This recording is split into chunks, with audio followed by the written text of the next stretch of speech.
আমাকে যদি বিয়ে করতে চাও তোমার 10টা বাড়ি থাকতে হবে, 5টা গাড়ির মালিক হতে হবে, আমাকে আইফোন 16 প্রো ম্যাক্স কিনে দিতে হবে অনেকগুলা। আলহামদুলিল্লাহ আমার প্রতি মাসে ইনকাম 1 লাখ টাকার উপরে। সো আমি যাকে বিয়ে করব অবশ্যই তার ইনকামটা যেন আমার থেকেও বেশি থাকে। অবশ্যই 3 লাখ 5 লাখ হইতে হবে। এর কম হলে এটা ভেবে দেখি নাই, কিন্তু ইচ্ছা তো সবারই থাকে অনেক টাকাওয়ালা একজন জামাইয়ের কাছে বিয়ে হবে। এত মানুষের সামনে নাকি আমি কেমনে করবো? আমাকে যদি বিয়ে করতে চাও তোমার 10টা বাড়ি থাকতে হবে, 5টা গাড়ির মালিক হতে হবে, আমাকে আইফোন 16 প্রো ম্যাক্স কিনে দিতে হবে অনেকগুলা। হ্যাঁ ঘুরতে যাই, আমি তো কিছুদিন আগেও মালয়েশিয়া থেকে ঘুরে এসেছি, আমার অনেক বেশি ঘুরতে ভালো লাগে। আপনি পেয়েছেন? মেয়েরা পায়? আপনার ফ্যামিলির কেউ পেয়েছে? না না না, আমি তো কখনো এরকম বলি নাই। এটা হয়তো বা কারো ফ্যামিলিতে কেউ পেয়েছে সেই জন্য তারা বলে। ভালোবাসার সংজ্ঞা, আমি পৃথিবীর সবকিছু বাদ দিয়ে আমি আমার ভালোবাসার মানুষটাকে ভালোবাসি। ভালোবাসার সংজ্ঞা আমার কাছে কি বলবো, আমার সবকিছুর আগে আমার ভালোবাসা আছে। হয় না, বিভিন্ন সময় তার কাছ থেকে বিভিন্ন ভাবে কষ্ট পাই, সেগুলা থেকে সেটা এখন আর না বলি। তার উদ্দেশ্যে আমি তাকে যেরকম ভাবে চাই সেই রকম না।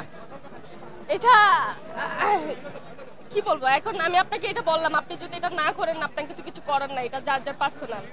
আপনি আমাকে সে আমাকে কতটুকু ভালোবাসবে, আমি তো চাই তার কাছ থেকে অনেক বেশি ভালোবাসা পেতে। অনেক ভয়ানক, পৃথিবীতে এর থেকে কঠিন আঘাত মনে হয় না কিছু আছে।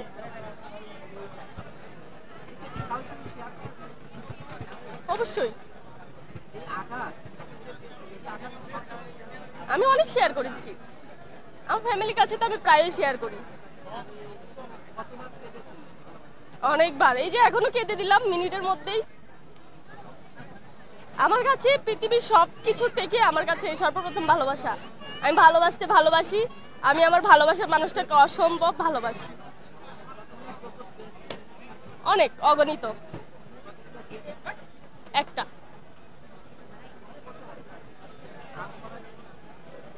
না না, ভালোবাসা তো একবারই হয়, ভালোবাসা একজনের সাথেই হয়।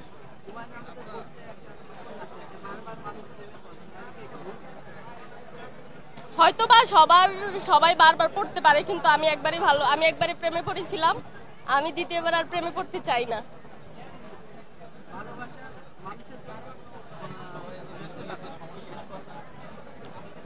আল্লাহ তাকে সবসময় ভালো রাখুক।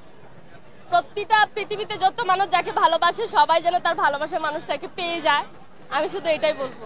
দেখেন, শেখ হাসিনাকে তো সবাই ভালোবাসে না, খালেদা জিয়াকে সবাই ভালোবাসে না, ডক্টর ইউনূসকে সবাই ভালোবাসে না। সো আমাকে কিভাবে সবাই ভালোবাসবে? আমি সাধারণ একটা মানুষ। হ্যাঁ হ্যাঁ, এখন আপনি যদি এসে খারাপ কমেন্ট করেন এটা আপনার কাছে, কেউ খারাপ কমেন্ট করবে, কেউ ভালো কমেন্ট করবে, কেউ আমাকে ভালো চোখে দেখবে, কেউ আমাকে খারাপ চোখে দেখবে। বাংলা সিনেমা অনেক দেখি।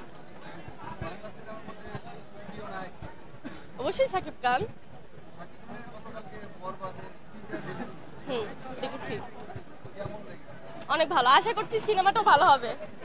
আমি আন্দোলনের পরে ট্রাফিক কন্ট্রোল করছিলাম কিছুদিন, সেই জন্য আমাকে এটা জানি না, পাবলিকই ভালো বুঝে, গাড়ি দেখে জ্যাম হয় নাকি আমাকে দেখে জ্যাম হয় না। এইটা তো হচ্ছে, ধরেন আজকে আমি এখানে এসেছি, কেউ আমাকে চিনছে, সবাই তো আর আমার নাম জানে না, আমাকে শুধু ট্রাফিক আফা হিসেবে দেখেছে। সো অনেকে ট্রাফিক আফাও জানে, আবার অনেকে আমার নাম পুতুল পুতুল হিসেবেও চিনে। আমার কাছে দুটোই ভালো লাগে। অবশ্যই তো রিয়েল নামটা প্রথমে ভালো লাগবে। আন্দোলনের তো স্মরণীয় বলতে সবাই তো কষ্টদায়ক, এই যে এত এত স্টুডেন্ট মারা গিয়েছে, দেশের এই খারাপ পরিস্থিতি, আন্দোলন না হলে বা দেশে এরকম বিশৃঙ্খলা না থাকলে দেশটা আরো সুন্দর আরো গোছানো থাকতো। সো এই ব্যাপারে আর কি বলবো, অনেক কষ্টকর ছিল, যে ইচ্ছে করলে বাইরে বের হতে পারতাম না, চতুর্দিকে গোলাগুলি ছিল, বা বের হতে দিত না, বের হলেও হচ্ছে স্টুডেন্টদের উপরে এক ধরনের নির্যাতন শুরু হইতো। সো সেই সময়টা অনেক খারাপ ছিল। অনেক স্বাধীন না, এরকম দরকার পড়ে না যে গভীর রাতে একা বের হবো, এইভাবে বাবা হয় নাই। আমি ইচ্ছা মতো একটু ঘুরতাম, যে আপনারা থাকতেন না, কেউ আসতো না ইন্টারভিউ নেওয়ার জন্য, আমি স্বাধীন ছিলাম, অবশ্যই বের হতাম।